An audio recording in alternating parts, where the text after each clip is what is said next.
Hey guys, what's up? I'm Sky, and this is What's So Funny. So, as you can see, it's not a typical setup of What's So Funny. What I mean by that is, I don't have a tripod. I have it leaned over a water bottle. I don't have my glasses on. I don't look presentable by any means. Like, my hair's all messed up. Bad head, it's great. It was a wild weekend. It really was. I got back from Columbus last night at like 8, which is actually pretty early for me. When I got back from PA and then the Cove, didn't get back till like 4 a.m. But, you know, anytime I take a weekend for myself, it's always crazy because you never know what to expect. You kind of have, at least for me, I kind of have like an idea of what I'm going to do. And then the one idea happens. So for me, it was Kozai. And then everything just kind of goes whoop, and then we just kind of go off there. So I ended up hanging out with some family.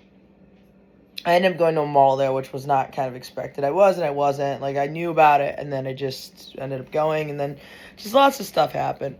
But what's really cool about this trip, which was really an eye-opener for me, was when I went to the Attic on Saturday night. The Attic is a comedy club in Columbus. I don't know if it was necessarily like downtown Columbus, but it felt like it. It was this really cool comedy club, which is not handicap accessible. That's not the cool part of it, but it's not handicap accessible at all because it's literally in the attic of the club. And I think by the name you can tell it's not handicap accessible. And I keep saying that just because so people know if you ever want to go see a club in. If you ever want to see a show in the attic, just know it's not handicap accessible. So, basically, Jimmy said at some point, you should go check out the attic. I'm like, that's awesome. And I'm like, oh, I don't even know if there's any shows. One popped up. I'm like, I'm going to go see it. And I went to go see a show. They were really funny. I was front row. It was very immersive, very personal because, like, literally, if this is the stage, you're right here. My foot could touch the stage. It was really great. So, it was very personal. And then after the show, we got to meet all the comedians. Well, I met like 3 of them because a couple of them left after. But it was really, when you meet other comedians, the ones you know or the ones you're familiar with, you get personal with them, like Jimmy Ward, Brendan White, Jimmy Ward the Third, Robert Coleman, John Hoff, you get personal with them. But then people like Neff and them you meet for the first time and you learn about their stories. You learn about why they became comedians, and it hits you a little differently because you don't know if and when you're going to work with them, if you're going to be on stage with them. You don't know. Neff's story really spoke to me because we have a little bit of a similarity in backstory. And it was beautiful. And Neff is really cool. Neff's a very cool comedian. And there was another comedian up there who went, and he was pretty much high for the entire set. And it was really funny, though, too, because I went up and after the show, and I said, I just did a show, and I was completely high, and I came back to my friend, I go, did I do my set? And they're like, yeah, you did. You just went up. Where do you think you came from? And it's like, yeah. So I kind of know what it's like to do a set when you're completely whoo. So, and then there was another comedian who was up there who was kind of making jokes between me and my roommate, which was really funny.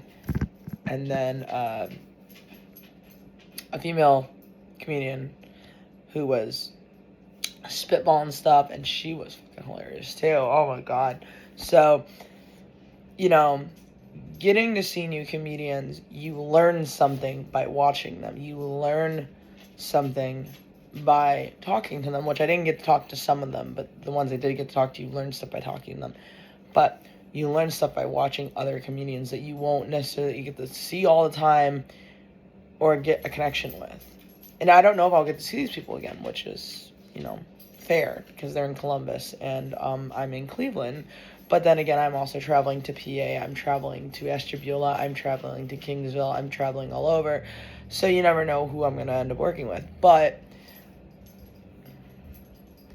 in this case, Columbus was far. And so I'm hoping I get to work with these wonderful people, because they were really wonderful. But watching them on stage, how they interact, how they do crowd interaction, it is something you learn. If you want to be a comedian, I feel like learning is something that is important. At least in my opinion, for me, learning, watching, absorbing it like a little sponge is something that I'm a lot better at than I was when I was younger. I'm absorbing everything I possibly can because I watch other comedians and I'm so immersed into the show. Not like everybody else who's just listening, oh my God, that's funny. Oh my God. No, I'm like taking mental notes in my head, like, okay, that was really funny. Oh, that's gonna get a laugh. Oh, that's gonna get a laugh. Oh, I could add,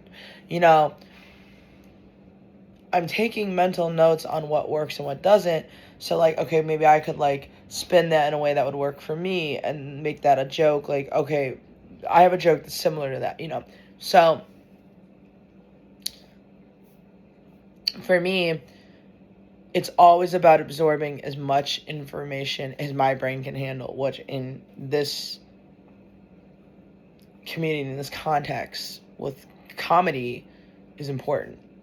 And I'm noticing that. And I want to learn as much as I can. I do. And I feel like from the first time that I jumped on stage to now, it's getting better. And I want to get more stage time. I want to do more. And every time I'm not on stage, I'm doing whatever I can to learn more. I am. And that's important for me. I don't know if it's for other comedians. I have no idea. But for me, I use the time off stage to learn more. And I'll still use, like, reference points like, Three Stooges, Jeff Dunham, the Wayne Brothers, Kevin Hart, Madea, Those are some of the people that I find really funny. So the reason I say those people is because I use comedic timing and figure out what works. Now, not that I'm saying I'm going to use their jokes, but I watch timing more or less to see what will work. And then take my jokes, and then how will I time my jokes and everything, and like what works, witting, timing, and all that. And that's how I kind of am, like, how I study other comedians. That's what I used to study. I'm not going to watch, and the reason I say these names are because I don't watch them. Jeff Foxworthy,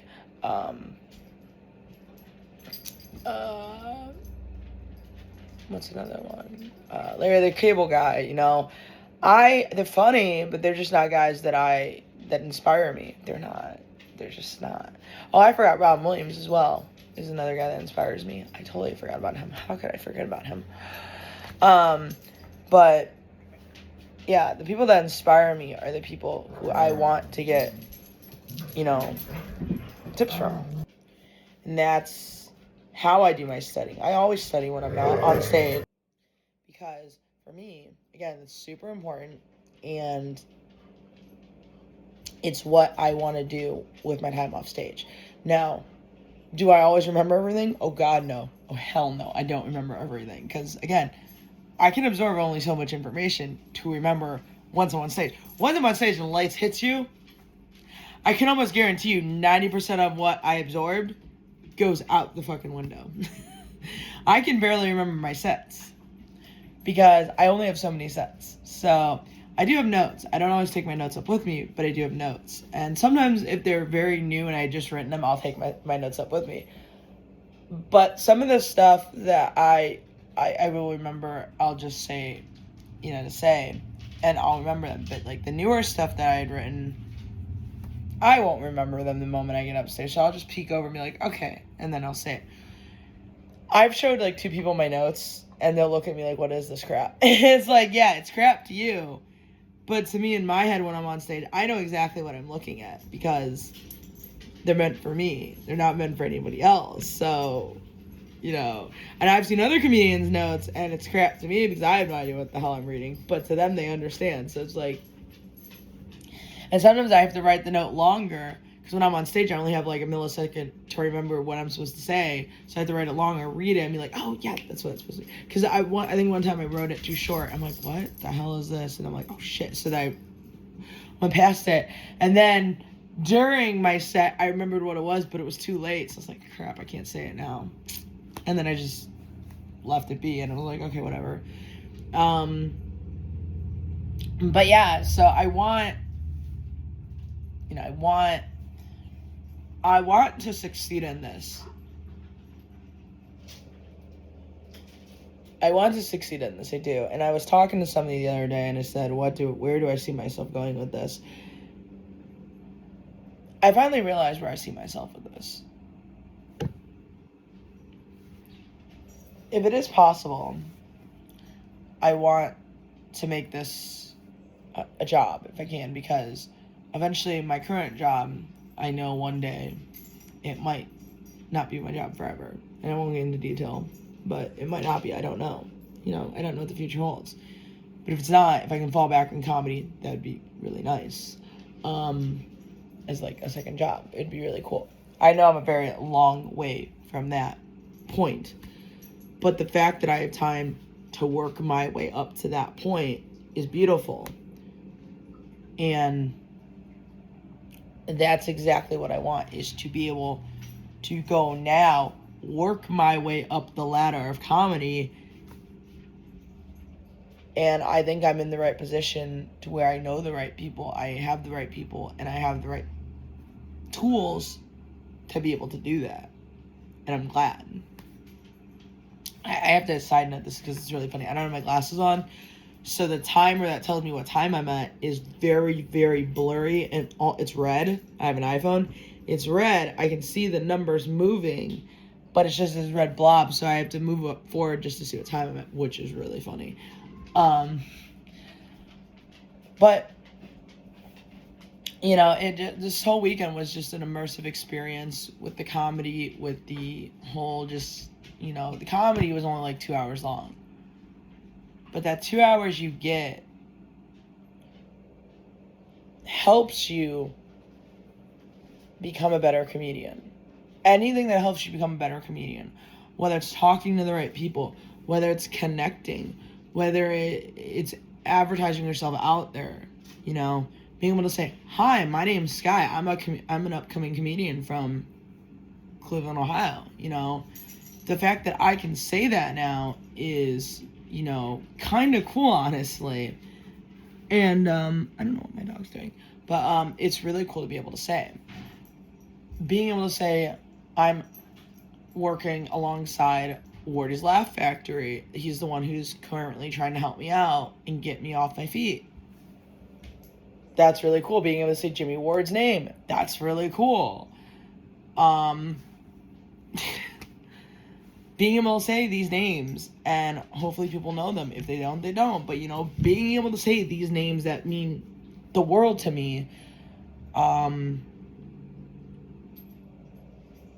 makes me so happy. Because names like Jimmy Ward, names like Jimmy Ward III, names like Angus, names like Brandon White, names like Robert Crumb and John Hoff,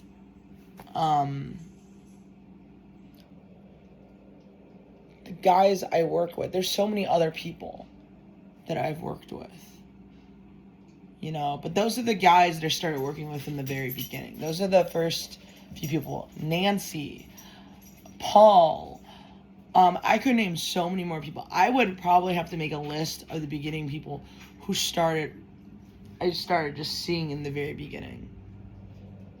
Timbuktu. Those are guys that I just saw and I was a fan of. And then all of a sudden, it went from being a fan to being on the same stage. Now, am I on the same level as any of these people? Fuck to the no. I am not on the same level as any of these people. Like, if this is all of these names that I just named to you people, to these people, I am like the little itty bitty little crumb that's down here. Like, these people are fucking amazing. Like, these people are fucking hilarious as fuck. And, you know, they might not think that, but I'm such a fucking beginner, it's not even funny. But that's what I mean, though. I want to be like them. I want to be able to be like that. Oh, Carmen, too, especially. I met Carmen. Oh, my God. See, names are going to start spitballing out of my head. But, like, you know, it's names like those where it's like, I just remember seeing their names. I'm like, oh, my God. I want to be like them. Like, you know, I want to be on, like, when because I've said this before, and I've said it in a video, I'm not going to go into detail, but, you know, I was a fan before I started being on stage. So I saw a few shows, and then I saw it being on stage. The first time I was on stage with Jimmy Ward,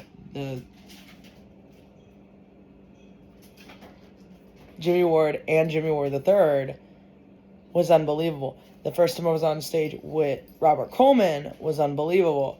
First time I was on stage with John Hoff was like, oh my God.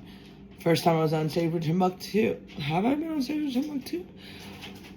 I have not been on stage with Timbuktu yet, but I've gotten to see him perform. Not yet, but I want to be. That's a goal. I've gotten pictures of him though. Timbuktu is a fucking beast. I love him.